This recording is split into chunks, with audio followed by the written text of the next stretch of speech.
বর্ধমান ইউনিভার্সিটিতে তোমরা যারা 7 সেমিস্টার হিস্ট্রি মেজরে পড়াশোনা করছো, তোমাদের যে 12 নম্বর পেপারটি রয়েছে ইতিহাস চর্চা ইউরোপ, অর্থাৎ ইউরোপের ইতিহাস চর্চা, এই পেপারটির সিলেবাস, সাজেশন ও তার উত্তর নিয়ে আলোচনা করবো এই ভিডিওতে। তা দেখো, এর আগের একটি ভিডিওতে তোমাদের যে 11 নম্বর পেপারটির ছিল ভারতের ইতিহাস চর্চা, তার সিলেবাস, সাজেশন, অ্যান্সার আমি এর আগের ভিডিওতে আপলোড করে দিয়েছি, তার লিঙ্ক থাকবে ভিডিও ডেসক্রিপশন বক্সে। এখন আমরা দেখে নেব 12 নম্বর যে পেপারটি রয়েছে, অর্থাৎ ইতিহাস চর্চা ইউরোপের প্রেক্ষাপটে। ইউরোপে কিভাবে ইতিহাস চর্চা শুরু হয়েছিল এবং বর্তমান কাল পর্যন্ত তার আপডেট কি, তার উপরে দাঁড়িয়ে আছে আমাদের এই 12 নম্বর পেপারের সিলেবাস। তো দেখো, এখানে প্রথমে যে 5টি বা 6টি ইউনিট রয়েছে বা মডিউল। প্রথম ইউনিট আছে ইতিহাস কাকে বলে, ইতিহাসের সংজ্ঞা কি, মানে হোয়াট ইজ হিস্ট্রি, ইতিহাস কাকে বলে, বা নেচার অফ হিস্ট্রি, ইতিহাসের প্রকৃতি কি, বা হিস্ট্রি ইজ এ সায়েন্স, ইতিহাস বিজ্ঞান কিনা। এই 3টি প্রশ্ন আমাদের প্রথমেই পড়তে হয়, এবং ইতিহাসের সাথে অন্যান্য সমাজবিদ্যার কি কি সম্পর্ক রয়েছে সেটাও আমাদেরকে পড়তে হবে। এবং ইতিহাসের উপাদান এখানে দু রকমের থাকে, সাহিত্যিক এবং প্রত্নতাত্ত্বিক। সেই উপাদানগুলো কি, এছাড়া মৌখিক উপাদান রয়েছে, সেটাও বা কতটা গুরুত্বপূর্ণ, এবং ইতিহাস রচনা করার ক্ষেত্রে তথ্য এবং সেই তথ্যকে ব্যাখ্যা করা কতটা গুরুত্বপূর্ণ, বিজ্ঞানসম্মত পদ্ধতিতে ইতিহাস কিভাবে লিখতে হয়, এই সব কিছু নিয়ে রয়েছে আমাদের ইউনিট 1-এ। ইউনিট 2-তে রয়েছে গ্রিক রোমের ইতিহাস চর্চা। তা আমরা জানি প্রাচীনকালে প্রথম গ্রিক দেশে হেরোডোটাস তিনি ইতিহাস লেখা শুরু করেন, পরবর্তীকালে থুকিডিডিস, এবং তাদের দেখা দেখি রোমের ক্ষেত্রেও প্লিনি, ট্যাসিটাস এবং ডিওডোরাস, আরও একাধিক ঐতিহাসিক তারা ইতিহাস লিখেছিলেন। তাহলে গ্রিক এবং রোমের হাত ধরে প্রথম কিন্তু বিশ্বে ইতিহাস চর্চা শুরু হয়, বিশেষ করে হেরোডোটাসের হাত ধরে। তা সেই গ্রিক রোমের ইতিহাস চর্চাটা কেমন ছিল সেটা আমাদেরকে পড়তে হবে এই ইউনিট 2-তে। 3 নম্বর ইউনিট কি আছে, খ্রিস্টান ইতিহাস চর্চা। খ্রিস্টান ধর্মের যে ইতিহাস চর্চা শুরু হয় পরবর্তীকালে খ্রিস্টান ধর্মকে কেন্দ্র করে, সেই ইতিহাস চর্চা কি, এবং সেক্ষেত্রে অগাস্টিয়ান মতবাদ কতটা প্রভাব ফেলেছিল। এবং এই সময় দেখা যায় মধ্যযুগে সামন্ততন্ত্রের অবসান ঘটে এবং নবজাগরণের আবির্ভাব ঘটে। সেই নবজাগরণের যুগে কিভাবে ইতিহাস রচনা হয়, নবজাগরণে যারা মানবতাবাদী ছিলেন তারা ইতিহাসকে কিভাবে দেখেছেন, জ্ঞানদীপ্ত যুগের যারা মানুষ ছিলেন তারা ইতিহাসকে কিভাবে দেখেছেন, অষ্টাদশ শতকের ঐতিহাসিকরা কিভাবে ইতিহাসকে দেখেছেন বা ব্যাখ্যা করেছেন, সব কিছু নিয়ে আমাদেরকে পড়তে হচ্ছে ইউনিট 3-তে। ইউনিট 4-এ রয়েছে আধুনিক কালের ইতিহাস চর্চা, অর্থাৎ 19 শতক এবং 20 শতকের ইতিহাস চর্চা। তা আধুনিক কালের ইতিহাস চর্চার সূচনা করেন জার্মানিতে ভন র্যাঙ্কে, যিনি বিপ্লব ঘটিয়েছিলেন ইতিহাস চর্চার ক্ষেত্রে, যাকে বলা হয় বার্লিন বিপ্লব।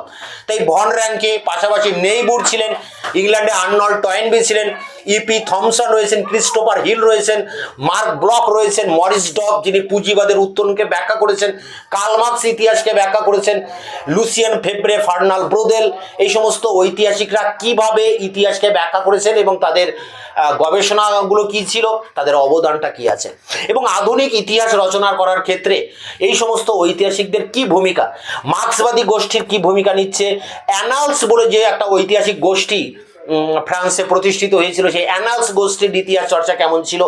আবার যে নিম্নবর্গীয় যে ইতিহাস চর্চা শুরু হয় এই সময়, সমাজের নিম্ন শ্রেণীর মানুষদের নিয়ে যে ইতিহাস চর্চা, নিম্নবর্গীয় বা সাবালটান ইতিহাস চর্চা, সে সব কিন্তু আমাদেরকে পড়তে হচ্ছে এই 4 নম্বর ইউনিটে আধুনিক কালের ইতিহাস চর্চা। এবং এই অংশে বেশিরভাগ ঐতিহাসিকদের উপরে কিন্তু বড় বড় প্রশ্ন আমাদেরকে পড়তে হবে। এরপরে দেখো রয়েছে 5 নম্বর ইউনিট দ্বিতীয় বিশ্বযুদ্ধ। দ্বিতীয় বিশ্বযুদ্ধের পরে ইতিহাস রচনার প্রধান ধারাটা কি, বা ইতিহাস রচনার ক্ষেত্রে অনেকটা পরিবর্তন এসছে দ্বিতীয় বিশ্বযুদ্ধের পর। তো সেই দ্বিতীয় বিশ্বযুদ্ধের পরে ইতিহাস রচনার ধারাটা কি আমাদেরকে এখানে পড়তে হবে 5 নম্বর ইউনিটে। 6 নম্বরে রয়েছে যে বিতর্কিত বিষয়। আমরা এর আগে 11 নম্বর পেপারে আমরা দেখেছি যে ভারতের কিছু বিতর্কিত বিষয় রয়েছে, যেমন আর্য বিতর্ক, অষ্টাদশ শতকের বিতর্ক, ভারতের সামন্ততন্ত্রের উত্থান সংক্রান্ত বিতর্ক, ভারতের সুবর্ণ যুগ নিয়ে বিতর্ক, ভারত বিভাজন নিয়ে বিতর্ক, ভারতের সিপাহী বিদ্রোহের চরিত্র নিয়ে বিতর্ক, একাধিক বিতর্ক রয়েছে। ঠিক সেই রকম ইউরোপের ইতিহাসে কিন্তু অনেক বিতর্কিত বিষয় রয়েছে। সেই সমস্ত বিতর্কিত বিষয়গুলো নিয়েও আমাদেরকে 6 নম্বর ইউনিটে পড়তে হবে। তো এই ছিল 6টা ইউনিট। এর উপরেই তোমাদের 5 এবং 10 নম্বরের যে সাজেশন আমি নিয়ে এসেছি, সেই সাজেশন 100% কমনযোগ্য সাজেশন। এর মধ্যেই তোমরা সব প্রশ্ন কমন পেয়ে যাবে। এই সাজেশনের বেশিরভাগ প্রশ্নের উত্তর আমি ইতিমধ্যে চ্যানেলে আপলোড করে দিয়েছি ভিডিও ডেসক্রিপশন বক্সে, তার লিঙ্ক দেওয়া রয়েছে। তোমরা ভিডিও ডেসক্রিপশন বক্স ক্লিক করলে একটা প্লে লিস্টের লিঙ্ক পাবে, সেখানে দেখবে এই পেপারের বেশিরভাগ প্রশ্নের উত্তর সেখানে দেওয়া আছে। দুই একটি প্রশ্ন যেগুলো বাকি রয়েছে খুব দ্রুত সেগুলো তোমাদের সামনে নিয়ে আসবো। এছাড়া সাজেশনের প্রশ্নগুলো ইউটিউবে লিখে যদি তোমরা সার্চ করো তাহলেও আমার দেওয়া অ্যান্সার তোমরা পেয়ে যাবে। তোমাদের 7 সেমিস্টারে যতগুলি মেজর পেপার রয়েছে প্রতিটা পেপারের সিলেবাস, সাজেশন এবং তার উত্তর একমাত্র এই চ্যানেলে তোমরা নিয়মিতভাবে পাবে। তো এখন আমি অন স্ক্রিনে তুলে ধরছি Bardhaman university 7 semester history major 12 নম্বর পেপারটির 2026-এর ফাইনাল সাজেশন, যে জায়গা থেকে তোমরা খাতায় নোট ডাউন করবে।